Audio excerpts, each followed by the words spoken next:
Play money lang yan, anak. Hello mga kami. Pinabayaan ko silang maglaro. Pinabayaan ko silang maghanap ng kanilang mga laruan. Kasi nga, okay lang yan. Wait na tayo mga kami. Alam niyo ba, buntis pa lang ako kay Daniela. Ang dami niya ng laruan. Kasi nga, nabuntis ako, nag-i-start pa lang kami mag-junk shop.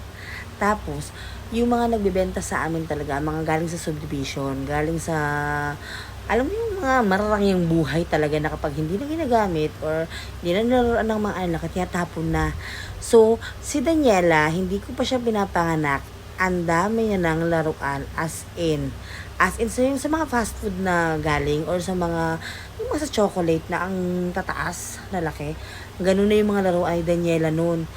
Tapos ngayon wala na kasi pinagsisiraan na ni Shamara. Si Shamara yung nagfinale. Kaya si Daniela, hindi niya alam yung mga laruan na mamahalin or mga binibili ba or mga napupulot lang. Minsan nga, binili ko siya ng bagong laruan. Tinanong niya pa ako, Ma, ito ba ma yung laruan na to?